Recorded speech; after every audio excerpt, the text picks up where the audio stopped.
When you get a real good idea, you should act on it. If you tell yourself a lie often enough, you're going to start to believe it.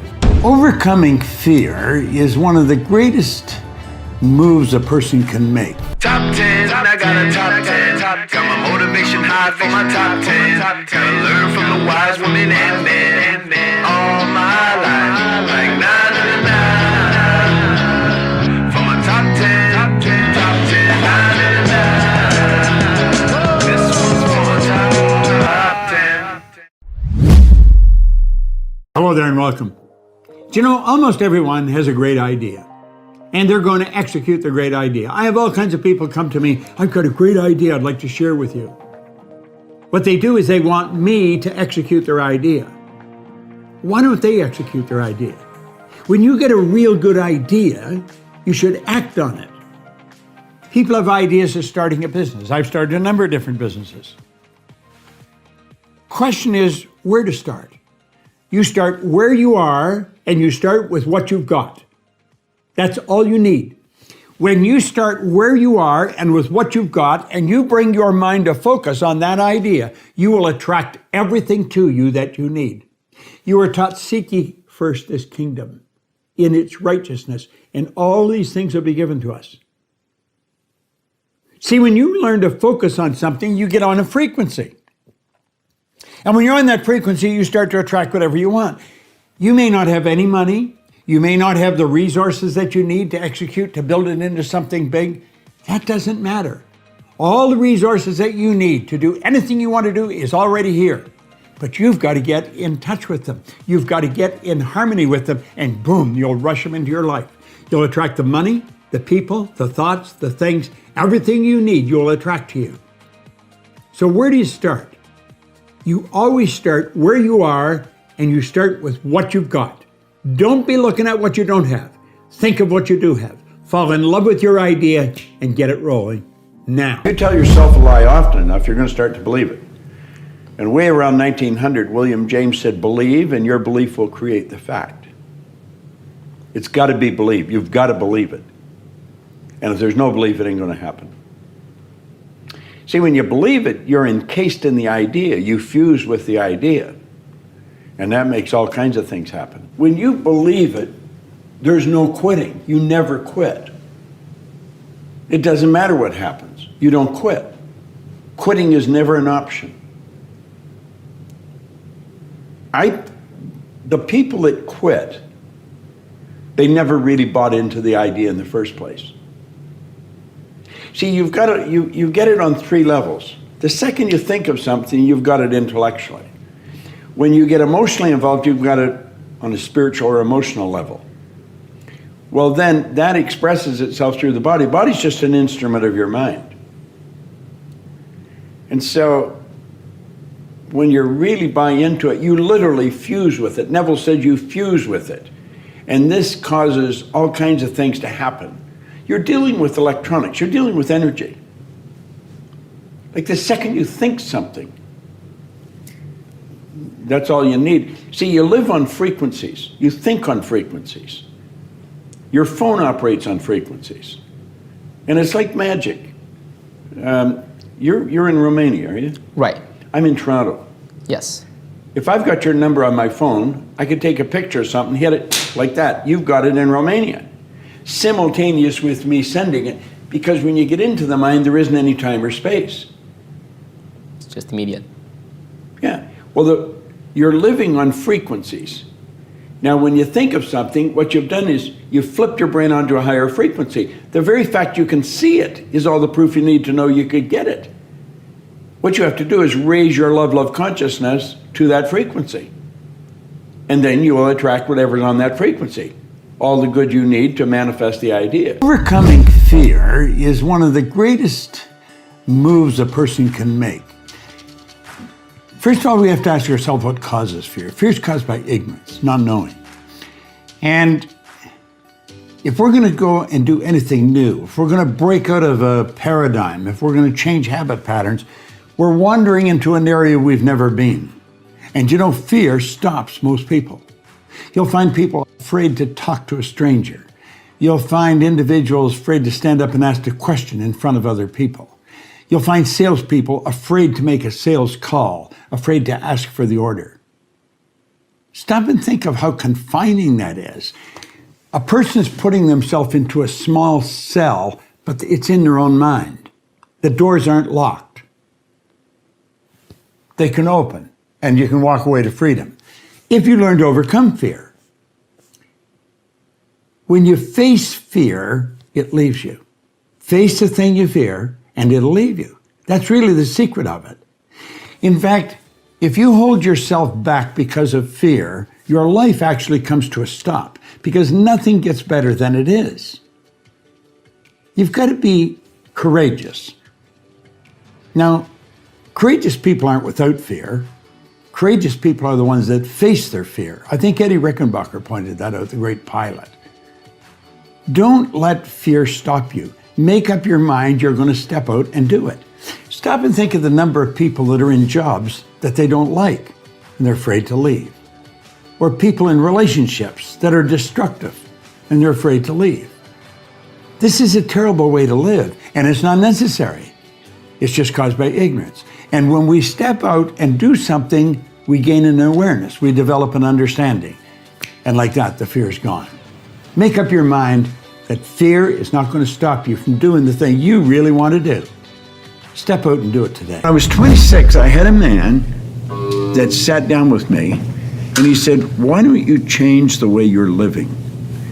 It never entered my mind that I could. And looking back and thinking about it, I think there's all kinds of people wandering the planet. There's all kinds of athletes that are not getting the results they want, and they don't know they can change them. Right, only one person can change. There's only one person in the whole universe that can change Bob, and that's Bob. Yeah. There's only one person who can change Dave, and that's Dave. Now, we get inspired by other people, we get help from other people, but we've got to do it ourselves. And he gave me Think and Grow Rich, and he said, if you do exactly what I tell you, you can have anything you want. Well, I didn't believe that, but he was so adamant about it, I believed he believed it. And so I started to listen to him. And I set a goal. I wanted some money. I wanted $25,000. Now, this was in 1961, so it was more money then than it is today. But I didn't even know anyone with $25,000. He said, listen, write it on a card, keep reading the book, keep doing what I tell you. So I started to hear people talking about earning money. And there was one guy said, there's good money cleaning floors. You should clean floors. Well, I wasn't proud. I'd clean floors. And he said, but you should do it for yourself, not for somebody else. So he told me where I could buy a used floor machine, some buckets and mops, but I had to borrow $1,000. Well, I was at the point where nobody wanted to touch me with money.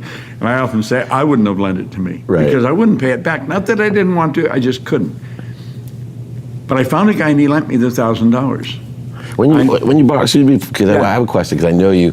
When you borrowed that $1,000, because you owed people money already, you had explained that to people, you were just finding yourself. But did you have a different feeling about when you borrowed this $1,000 that quite possibly you were actually going to be able to pay this back this time? Do you know something? If I hadn't had that feeling, I wouldn't have got the money. I got it from a guy, I knew his name, Al Kuiper. He was running, and I didn't know him, he had a trust company. It was like a bank on Danforth Avenue in Toronto. And I went in, I read a book where it says, go to one bank and they will give you, go to another one. Well, I ended up sitting in his office, and he said, what do you want this money for, son? And I told him I was going to build a cleaning company. It was going to be big. I had a dream. And I had to explain it all to him. He said, I think you'll do it. I'm going to lend you the money. Faith. But I knew when I was doing this, I had a picture, I had a dream, you see? Yep. And within a year, I was earning $175,000 a year. I had my billing up to $15,000 a month working for myself. In less than 5 years, we were working in Toronto, Montreal, Boston, Cleveland, Atlanta, and London, England. I had my own company opening offices all over the place. Why most people don't get what they want out of life? Is it... Well, they don't know what they want. That's right. You see, I got this, and then I got Earl Nightingale's condensed narration of this on a long playing record.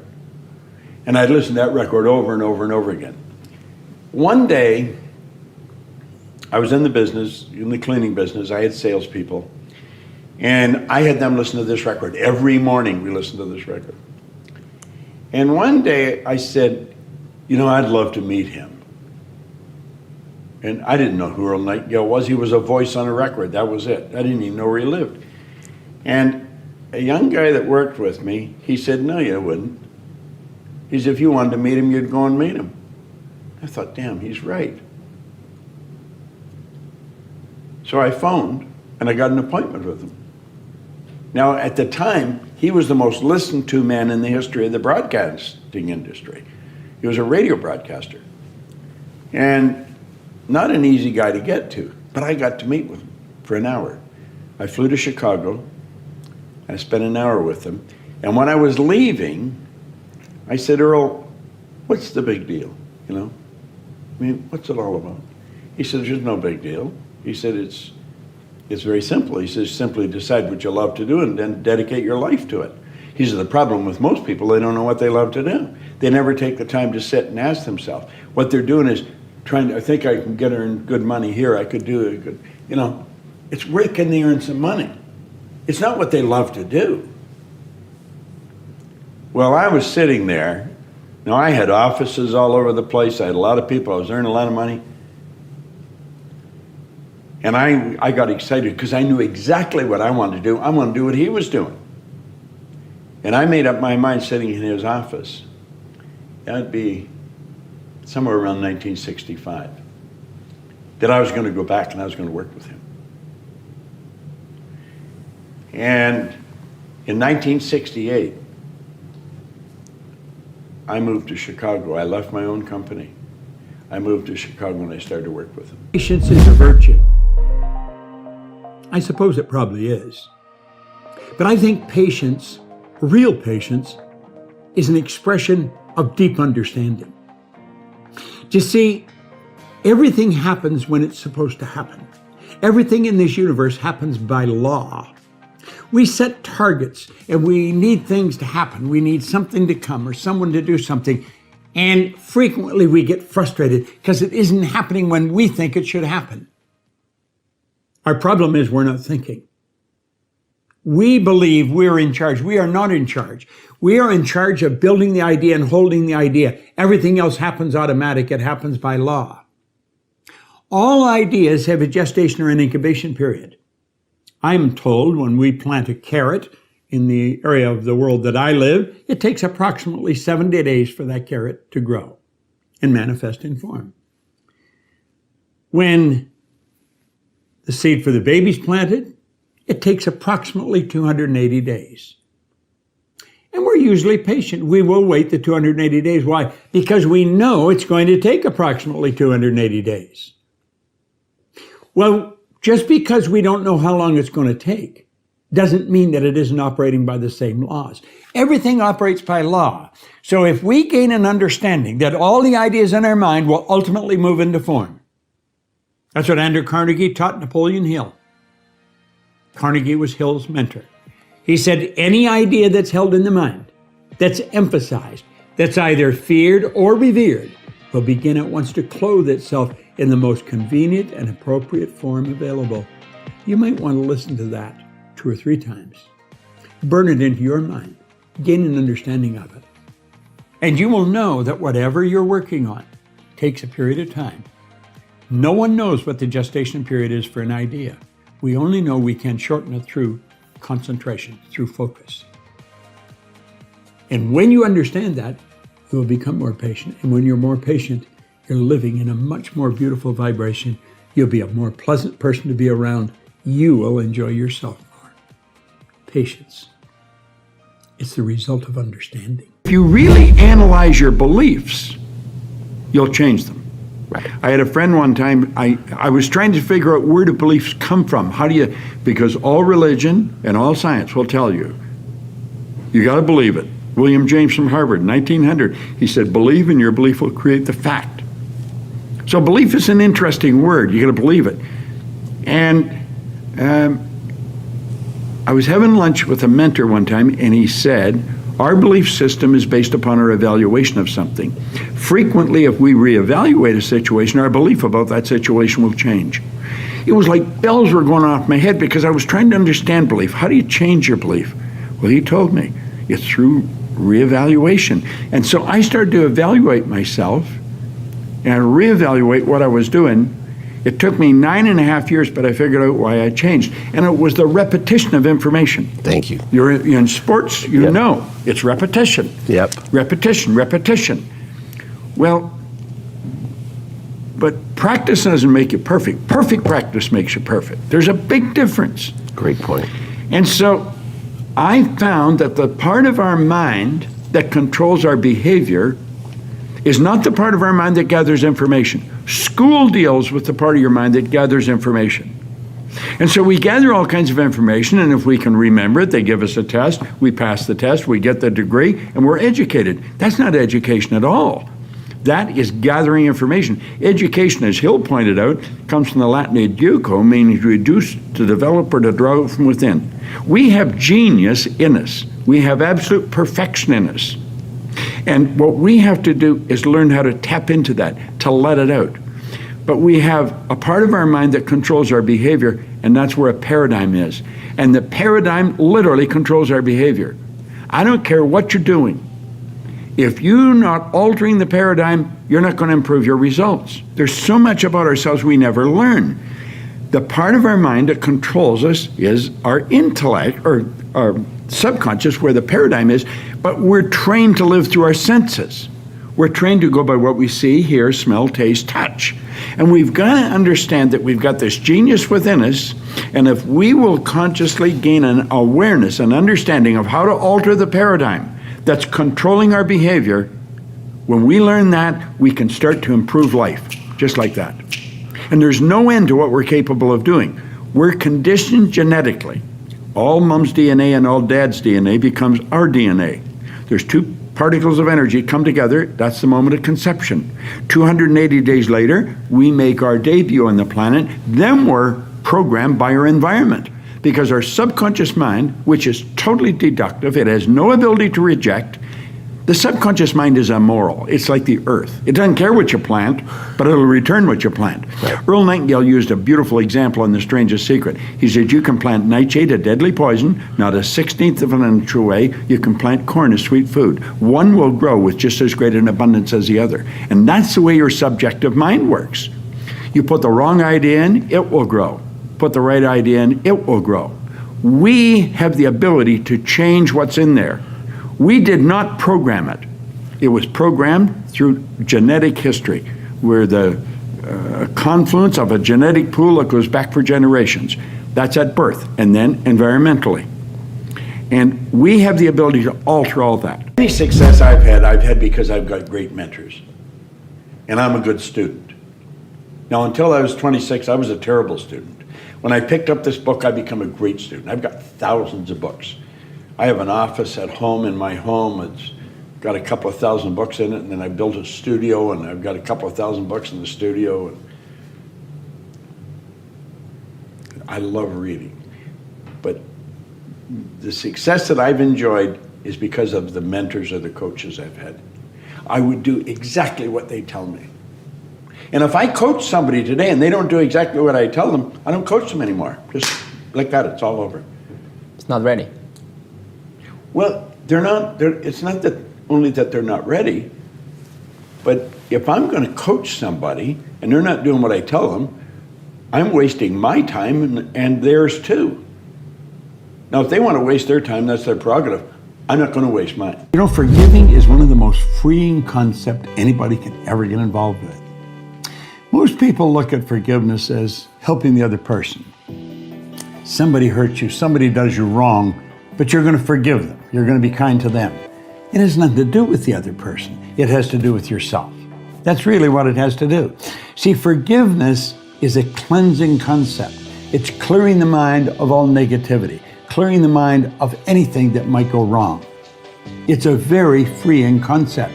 If you were to do some harm to me, and I forgive you, you haven't got anything to do with it. It's I'm letting go of something that was bothering me, that's negative. And I don't want to hold on to that. Forgiving frees the one that's doing the forgiving. It's a phenomenal concept.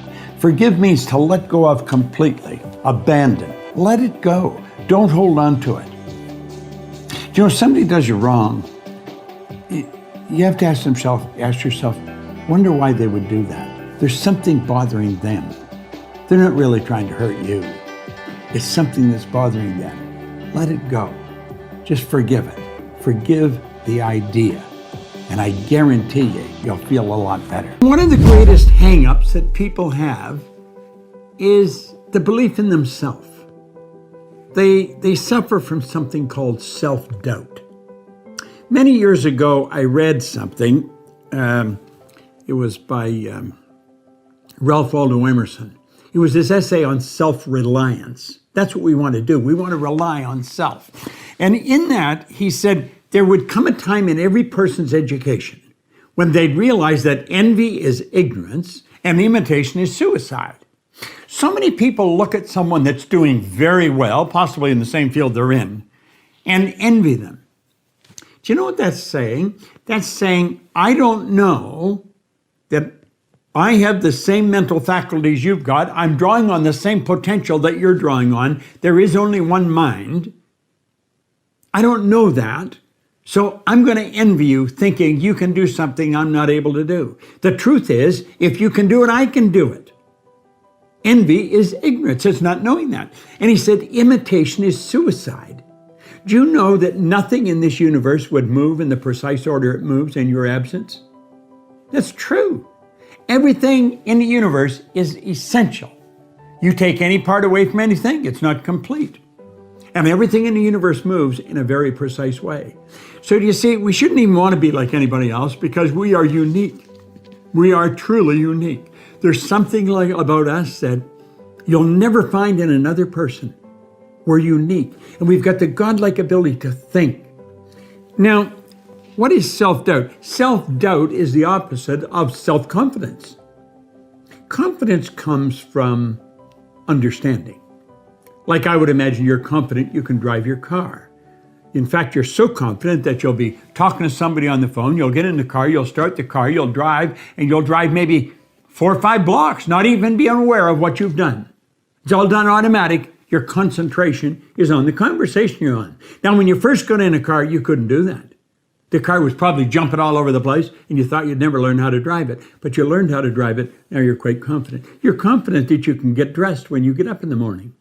When you were a little boy or a little girl, you couldn't do that. You had to be taught to do it. Well, you know, self-confidence comes, like all confidence, it comes with knowledge.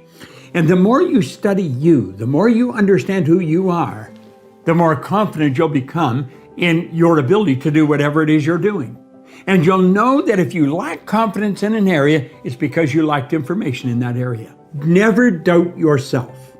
And when you do, understand that the cause of that doubt is not lying within you, it's in wrong thinking, it's in not understanding who you are.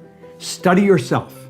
Self-study will develop self-confidence, and self-confidence eliminates self-doubt.